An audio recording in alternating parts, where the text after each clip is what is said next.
Nilafar has been kind enough to read out the questions today, uh, which you all have sent us. So, let's take the questions one by one. Nilafar, The first question that we have received was due to COVID, customers are reluctant to spend. How can one get a customer to listen and make the purchase? okay, so largely most customers are very, very reluctant to spend. I agree a lot more now as compared to earlier because the spending capacity or the amount of cash in the customer's hands has reduced drastically. So customers want to be very, very sure of what they are getting before actually, purchasing the product. So this actually answers your question where the customer needs to know exactly what he is getting. Exactly, he needs to be aware of all the benefits that he is going to receive from the product. Only then will the customer actually, shell out that money or go and purchase a particular product. So I'll give you an example. In the current scenario, also there are a lot of credit card companies and a lot of online calls which we are getting right for sales. Most of them have a script in mind and they call up and they directly start saying that we have XYZ credit card from XYZ bank. Are you interested? uh, that effort is not taken where they actually try to explain how that credit card might be far better than the one we are already using, or what are the direct benefits that the customer is going to get from the credit card. Most of the people are actually focused on feature selling instead of benefit selling.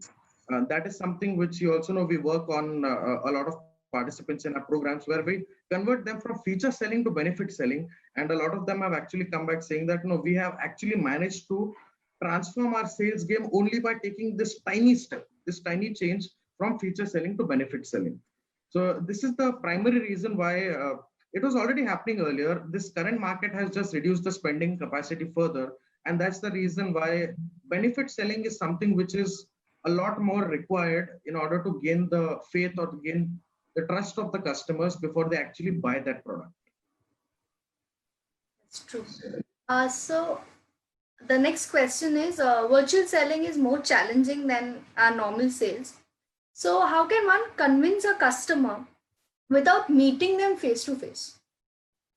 So I would say it's not really that people aren't meeting each other face to face. There are various tools and techniques and various online forums where you can actually meet your customers face to face.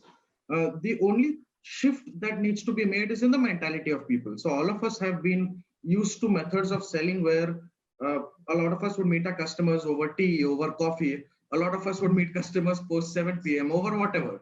So all of us were used to physically meeting the customer and selling.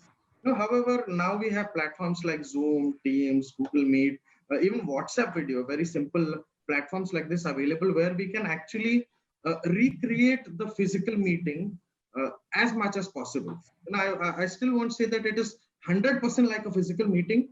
However, there are various forums right now where people can actually increase the feeling of physically being with the person or being with the person face to face. So that is something where I feel this mentality shift needs to happen, that no, sales are not possible virtually. In fact, if you see people like Jeff Bezos, who's become the richest man in the world, these guys have actually made their entire career selling virtually.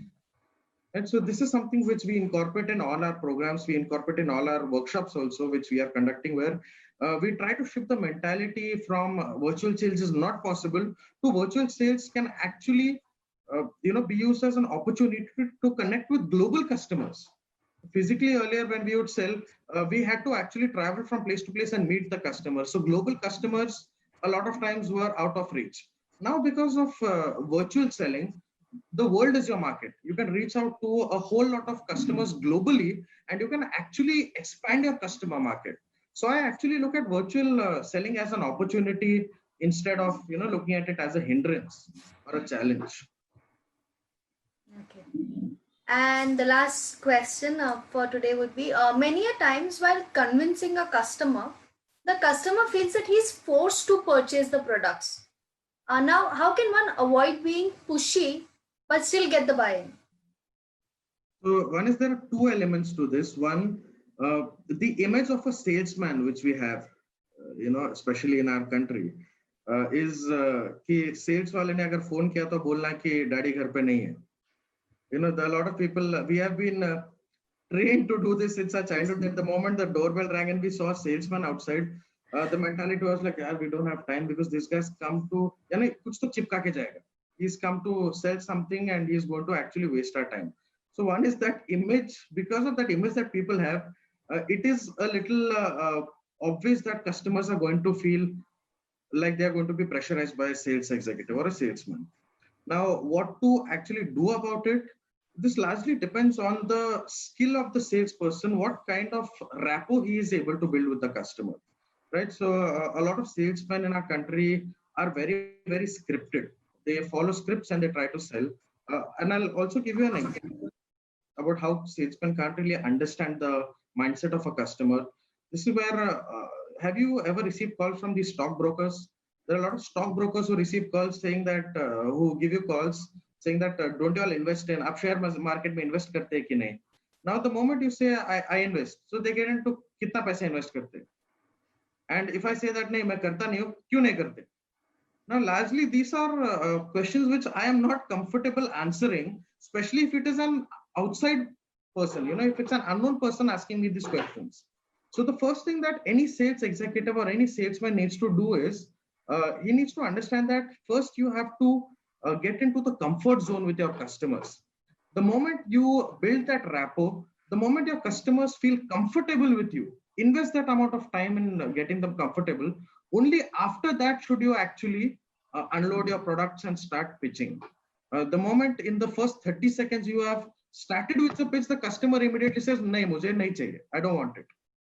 So this part where the sales executives need to actually build rapport with the customers, that is something which they need to work on a lot. It's very, very crucial for a sales executive to come to get the customer in that comfort zone, to get the customer in that frame of mind that yes, this person looks a little trustworthy, and maybe he has something which I might like to buy or which might actually add value to me. So this fault is actually not the customers. Largely, it has been the fault of a lot of sales executives who have followed, the pushy way of selling. And I've seen a lot of sales programs. Even now, I've attended a lot of sales programs just to observe what other sales coaches or trainers do. And I've seen a lot of them, in fact, marketing this method or teaching the salesman this method that, you have to push the customer कि कहीं ना कहीं वो irritate होके खरीद ही लेगा, हाय बोल देगा. But the customers today are very, very bold. Nobody is, so shy, or nobody's so scared of saying no to anyone right now. So if a salesman in the current situation uses that approach where he's actually pushing the customers too much, he is actually in for a shock, because most customers are actually going to either disconnect the calls, never pick up the call again, or he's actually spoiled the game for a lot of other salesmen who will attempt to sell with the same customer also. So this is where the overall method of approaching a customer needs a huge amount of shift when we're talking about sales as a game in general. So these are the questions that we had decided to address for now. And okay, so everybody, I'll just remind you all, if you all have any additional questions, please feel absolutely free to reach out to us. You all can reach out to us on the Search for Excellence page. You all can also go to our website, www.searchforexcellence.com. You can also DM me, you can DM Nilofer, you can DM anybody from our team. We will be very, very happy to take your questions and incorporate them in one of our live sessions. Also, we are conducting various sales workshops where we are teaching people how to sell in the virtual world, right? And we have received a feedback of over 95% where people have said that no, virtual selling is possible. So this mentality has transformed by the end of the session, and we have managed to develop the skills in a manner that their sales have actually shot up, even in this time where a lot of people say that no, selling is impossible. Let me tell you, selling is possible. Even in the current scenario, you just have to change the way you are selling. You just have to adapt to the situation and change the techniques which you are used to. So that is something which, you can just attend our programs, you can attend the workshops, and you can leave the rest to me. That is my problem to work with.